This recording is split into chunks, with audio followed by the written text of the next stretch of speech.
I'm Blacked Out Reviews, and this is my review of Transformers 1.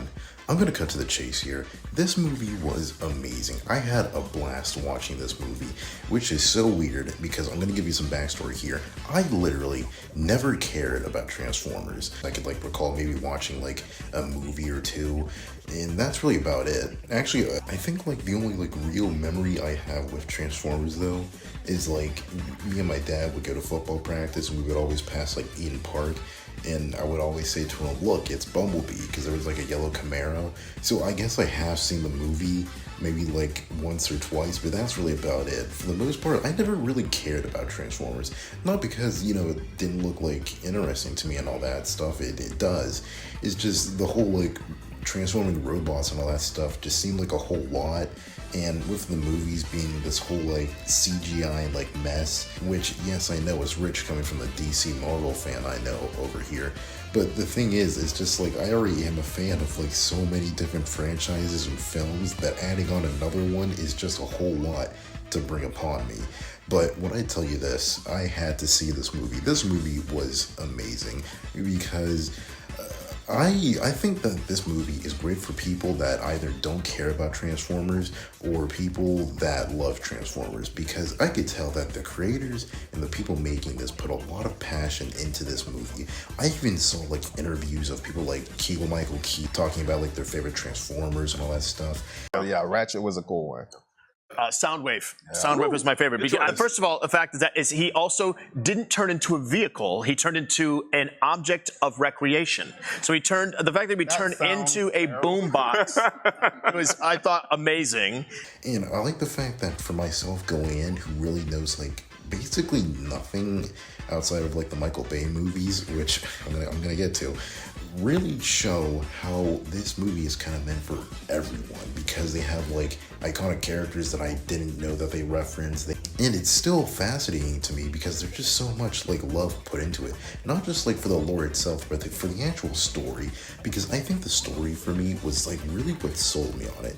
Because I know Megatron is obviously the main villain of the series and all that stuff, but I think that they showed how he became evil was just so incredible.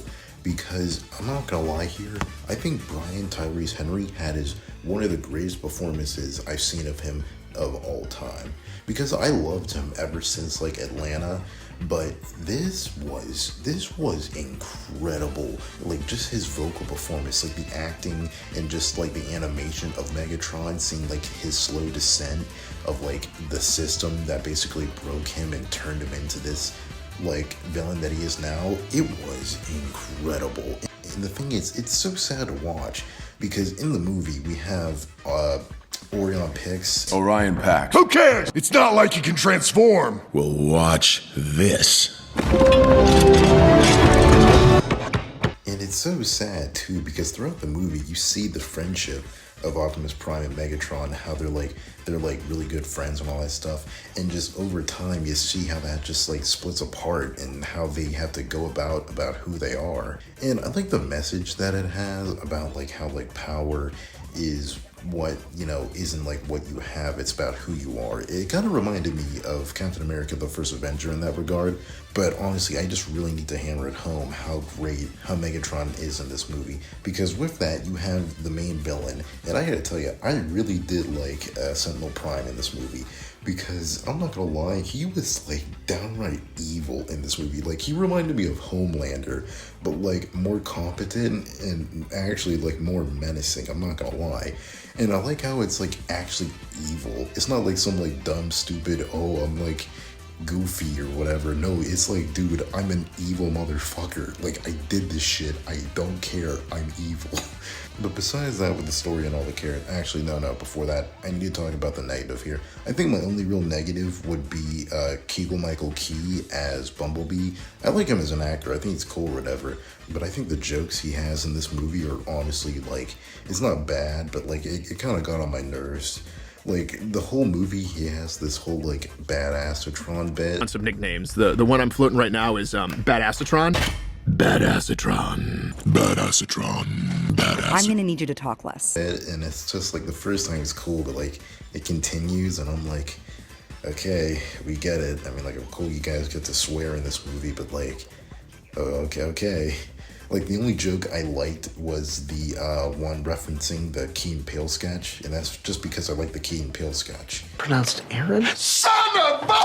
But besides that, something that was really amazing to me was the action. Like, the action in this was just so freaking cool. Like, this makes me want to, like, explore more of, like, the franchise, because, like, the action with, like, the transformations and just, like, the overall way it's, like, conveyed through the, like, the camera and all that stuff was honestly incredible. Like, the way it pans and the way it, like, zooms in into characters is honestly, like, it's fantastic, honestly.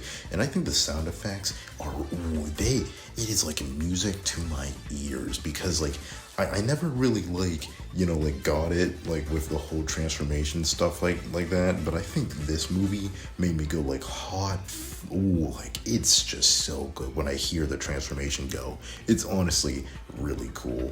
Oh, and also, before I forget, this movie had Steve Buscemi as Starscream, as we famously know from Home on the Range. Do you think God stays in heaven because he too lives in fear of what he's created? He's not even in the movie for that long. He has like 2 lines and that's it.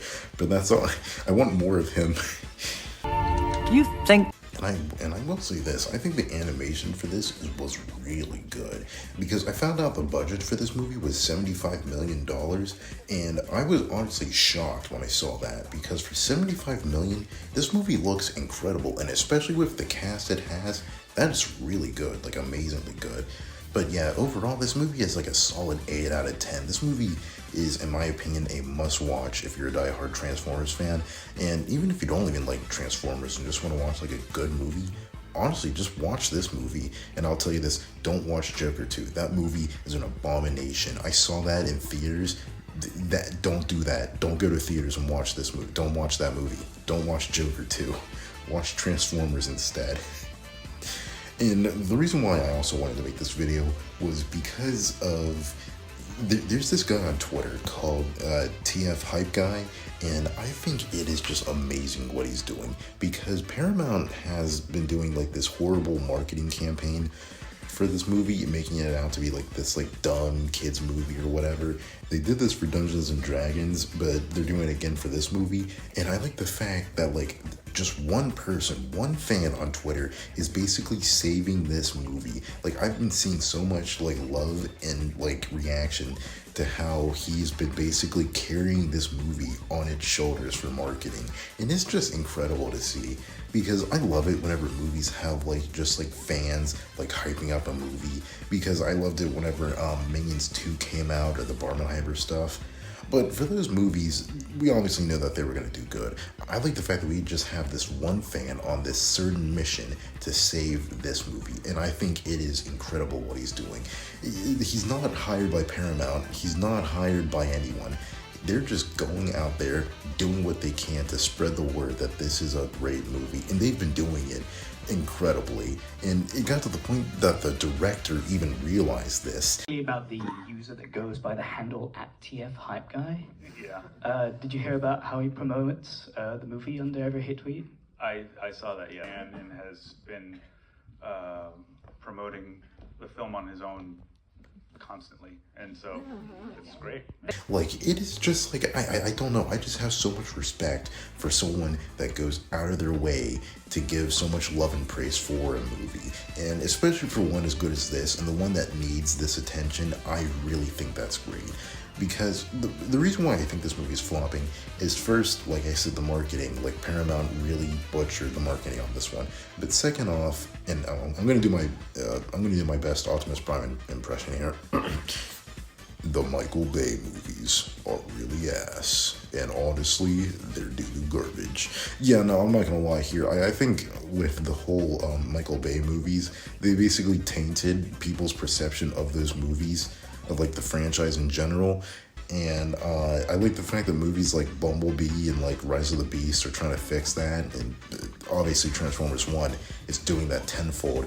But I really think people's general like perception of Transformers outside of like the 80s cartoon is just like these horrible CGI abominations. And it's really sad too, because I like Michael Bay as a director. I love Bad Boys, and Like I want to do a ranking of all of his movies, and so far I've seen like Transformers 1, and that one's like it's okay, but I've been seeing in like the rest of the movies, they're not good.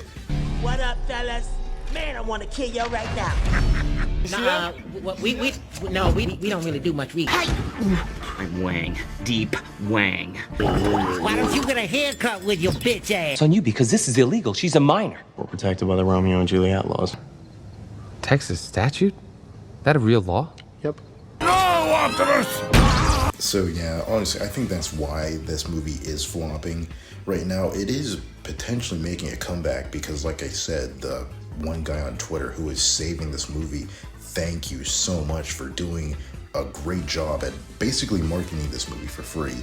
And I really hope this movie does well financially. Like, I'm at the point to where I'm celebrating like every milestone it makes at the box office with this guy on Twitter. Like, it is incredible what he's doing. This movie is incredible. And yeah, that's really about it. Please watch Transformers 1. I need this guy on Twitter to be happy. I need this movie to make money. Yeah, that's really about it for this video. If you don't watch Transformers 1, at least don't watch Joker 2. There you go. Alright, that's about it. See ya. Transform and roll out!